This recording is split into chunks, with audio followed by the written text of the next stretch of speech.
Ration दुकानातील E POS machine बंद करा, लाडक्या बहिणीची शासनाला हाक। राज्यभरात ई पॉस मशीनचा सर्व्हर डाऊन असल्यानं रेशनधारकांना मनस्ताप। लाईटचा लपंडाव व मशीनला नेटवर्कचा वारंवार इश्यू होत असल्याने ई पॉस मशीनचा रेशन दुकानदारांपुढे डोकेदुखी। शासनाने जाहीर केलेले यादीप्रमाणे धान्य वाटण्यात यावं अशी मागणी रेशन दुकानदार व संघटनेचे माजी जिल्हाध्यक्ष मधुकर पाटील यांची शासनाला विनंती। सध्या राज्यभरात गेल्या 2 दिवसांपासून e POS machine server down असल्यानं रेशनधारकांना मोठा मनस्ताप सहन करावा लागतोय। अशातच रायगड जिल्ह्यात देखील या प्रकारचा सर्व्हर प्रॉब्लेम असल्यामुळे सातत्यानं होत असलेल्या या गोष्टीचा मोठा मनस्ताप रेशनिंग दुकानदारांसह ग्राहकांना करावा लागतोय। रायगड जिल्ह्यात 1625 रेशनिंग दुकान आहेत। अशातच दरी डोंगरातील वाड्या वस्तीवरील रेशन लाभधारक वृद्ध व ज्येष्ठ नागरिक यांचे अंगठ्यांचे ठसे मशीनवर उठत नसल्यानं त्या रेशनधारकांना या धान्यापासून वंचित राहावं लागतंय। त्याचबरोबर तो धान्य दुसऱ्या महिन्यात मिळत नसल्यानं हातचा घास हिरावून घेतल्यासारखं प्रकार या कारणांमुळे झालेला दिसून येत आहेत।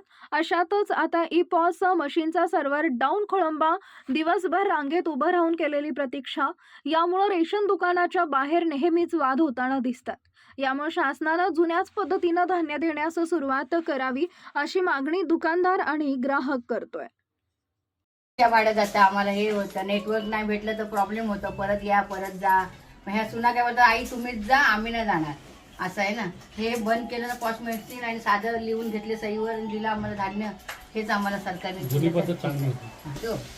असं जुनी पद्धत चांगली आहे हो। नेटवर्कचा प्रॉब्लेम होतं, रिक्षा भाडं नाही यायचं एवढ्या लांबून, फ्री रेशन देतात पण आमचं काय होईत नाही ना, रिक्षालाच जातात पैसे। तुम्ही शासनाला काय मागणी कराल? शासनाला सांगणार आहोत आम्ही, आम्हाला ही मशीन नको, पॉस मशीन साधं आहे तेच द्या आम्हाला। मधुशीर पाटील, आपण एक रेशन दुकानदार आहेत आणि सध्या ई पॉसच्या मशीनमुळे वारंवार ग्राहकांच्या तक्रार येतात, याकडे आपण कसं बघतो आणि काय सांगाल सरकारला? 1983 पासून मी रेशनचं दुकान चालवतो। आता हे चालवत असताना ई पॉस मशीन आली, ती सर्व दुकानदारांनी स्वीकारली। ते स्वीकारून सुद्धा आम्ही धान्य वाटप चालू केला। आता ई पॉसला कधी रेंज नाही, कधी ई पॉस मशीन बिघडतंय।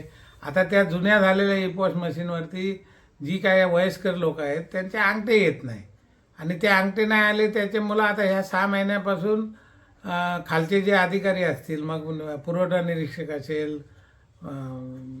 तहसीलदार असतील, हे धान्य लोकांना देत नाही। आता त्याचा अंगठा आला नाही तर आम्हाला दुकानदारांना धान्य देता येत नाही। आता तो धान्य दिला नाही की पुढच्या महिन्यात त्याचं धान्यच येत नाही। त्याच्यामध्ये स्थानिक लोकांचे आणि दुकानदारांमध्ये वाद निर्माण झाला आहे। हा वाद आता कसा थांबवायचा, तर आम्ही जिल्हा पुरवठा अधिकाऱ्यांकडे त्याबाबत विचारलं। त्यांनी सांगितलं नाही, तहसीलदारांनी द्यायला पाहिजे धान्य। इकडं तहसीलदारांना सांगायला आलो की तहसीलदार सांगतात नाही, ते पुरवठा अधिकाऱ्यांनी द्यायला पाहिजे। पुरवठा अधिकारी सांगते तहसीलदारनी द्यायला पाहिजे। म्हणजे दोन्ही घरचा पाहुणा उपाशी राहते अशी परिस्थिती आता झालेली आहे। याच्यामध्ये शासनाने दखल घ्यावी। एक तर ह्या अधिकाऱ्यांनीच आता ही सगळी कुठली कार्डधारक आहेत काय आहेत हे सगळं अधिकाऱ्यांनी फायनल केलेलं आहे। ह्याच्यात दुकानदाराचा काय हे नाही राहिलेला। जर तुम्ही यापूर्वी आता 2-3 वर्ष जर चालवत असाल ई पॉस मशीनच्या ह्याच्यातनं आणि आता तुमच्या ई पॉस मशीन चालत नसेल, आता सर्व्हर डाऊन असेल, तर त्याला आता वाटप करायला लोकांना द्यायला पाहिजे ना धान्य। धान्य पण बंद द्यायचं नाही आणि ई पॉस मशीन पण चालवायची नाही। त्याच्यामुळं दुकानदार आणि कार्डधारक याच्यामधला जो दुरावा निर्माण झाला आहे, त्याच्यामुळं काय करता येत नाही ना। त्याला काय करणार दुकानदार तरी? दुकानदाराला आता मारतील लोक अशाने। साहेब, वारंवार काही जे ज्येष्ठ जुनी लोक आहेत आदिवासी खेडीपाड्यामध्ये, या लोकांचं कधी कधी मशीनला अंगठा उठत नाही, त्याच्यामुळे सुद्धा त्यांना धान्य मिळत नाही किंवा त्यांचं धान्यापासून वंचित राहावं लागतं। याकडे सरकारला काय सांगाल? धान्य आता जे धान्य ज्यांच्या नावावर आहे, कार्ड ज्यांच्या नावावर आहे, त्यांचं धान्य ते ई पॉस मशीनला तो अंगठाच येत नाही। आता ह्याला दुकानदार काय करणार? काय करू शकतो दुकानदार? काहीच नाही करू शकत नाही।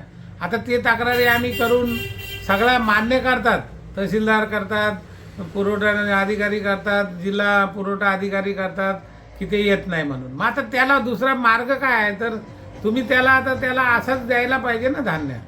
आमच्या तुमच्याकडे माध्यमातून list- तुम्ही सरकारकडे काय मागणी कराल या विषयावर? सरकारने आता याच्या बाबतीमध्ये या अधिकाऱ्यांचा चाललेला खेळ थांबवायला शासनाने आता याच्यामध्ये दखल घ्यायला पाहिजे. मुख्यमंत्र्यांनी आता निर्देश दिले पाहिजे की आता तुम्ही हा धान्य आहे, जर लिस्ट फायनल असेल तर तुम्ही तो धान्य तुम्ही लोकांपर्यंत पोच करा ना. ह्या महिन्याचा द्यायचा नाही आणि त्या महिन्याचा द्यायचा, आणि तुम्ही वरती शासनाने सांगायचं नाही कोणाचाही एकही कार्डधारक धान्याशिवाय परत नाही गेला पाहिजे. मग तुम्ही अधिकाऱ्यांना निर्देश द्या ना. आता मुख्यमंत्र्यांनी निर्देश दिले पाहिजे की बा हे धान्य ज्यांचा कार्डधारक आहे त्यांना तुम्ही द्यायचा, तुम्ही अजिबात थांबू नका, तुम्ही द्या. आता तो अंगठा नाही आला तर तुम्ही त्याला असा द्यायला पाहिजे, ऑफलाईन देता आला पाहिजे. ठीक आहे, चुकी दुकानदाराची नाही ना.